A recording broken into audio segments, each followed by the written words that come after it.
Et nous sommes avec Éric Coquerel, député de la France Insoumise de Seine-Saint-Denis. Merci d'être avec nous ce matin. Rentrée du gouvernement. Qu'est-ce que l'exécutif doit faire pour trouver grâce à vos yeux? Qu'il fasse une politique radicalement différente de celle qu'il se prépare à faire, ou des mauvais coups qu'il vient de décider depuis le 1er janvier. Je pense vis-à-vis par exemple des chômeurs qui vont avoir des conditions encore plus dures même que celles négociées avec les syndicats. Manifestement, le gouvernement n'a toujours pas compris le message fort qui vient du pays. C'est-à-dire de faire une politique non plus en faveur des privilégiés, mais de justice fiscale, de politique salariale, d'argent qui va vers les revenus du travail, enfin, toute chose qu'il ne fait pas par ailleurs. Et c'est vrai que vous parliez du prélèvement à la source. J'entends M. Darmanin se gosser et satisfait à l'avance du fait qu'il n'y aura pas de vote. C'est pas du tout ce qui remonte aujourd'hui du pays déjà. Donc je crois qu'on se prépare une très mauvaise rentrée pour les Français. On est à la veille d'une nouvelle mobilisation des Gilets jaunes. Est-ce que vous n'avez pas peur d'une forme d'instrumentalisation? Éric Drouet, à la sortie hier de sa garde à vue, le disait, il y en aura d'autres. C'est une guerre de communication, une guerre de médias. Mais moi, j'ai pas peur du tout des Gilets jaunes, vous savez. Au contraire, je pense que c'est un mouvement qui est salvateur parce que pour la première fois depuis l'investiture de M. Macron, celui-ci a été contraint de reculer face à un mouvement social et je m'en félicite. C'est un mouvement qui prend racine et je ne pense pas que la politique de répression extrêmement dure, c'est certainement le mouvement social qui a été le plus réprimé en France sous la Ve République.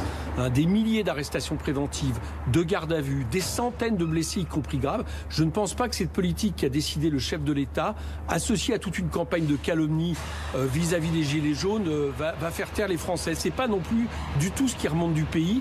Et je crois que là aussi, la rentrée, du fait même de la politique de M. Macron, va être très compliquée pour lui.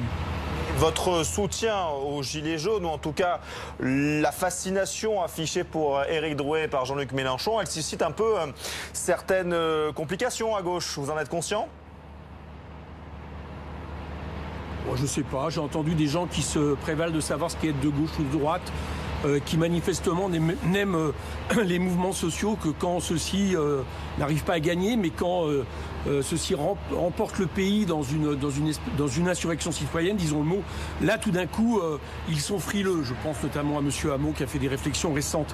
Donc moi, vous savez, la fascination, il faut lire la note de blog, j'invite vos téléspectateurs à la lire parce qu'ils verront une note de blog liée à une évocation de la Révolution française et du Drouet, l'homonyme d'Éric Drouet, qui a permis l'arrestation de Louis XVI, pour permettre de dire justement que dans une période comme ça, on vit une période historique, c'est pas banal ce qu'on vit avec les Gilets jaunes, il y a des personnages emblématiques qui surgissent. Éric Drouet en est un, et du fait même qu'il est surgi, on l'a, vous savez, affublé, on l'a accusé d'avoir voté aux 2 tours Marine Le Pen, ça s'avère faux, on l'a accusé d'avoir comploté contre l'État, c'était un homonyme, etc., etc.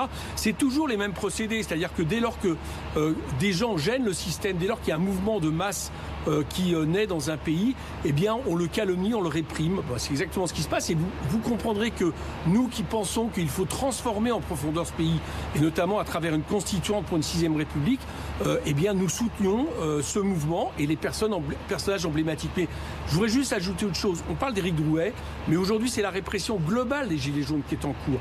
Vous savez que les gendarmes menacent de porter des amendes très fortes aux personnes qui occupent des carrefours. Donc manifestement, c'est la méthode forte qu'a décidé le chef de l'État. Je crois que c'est pas quelque chose qui est positive, ni pour lui, ni pour le pays.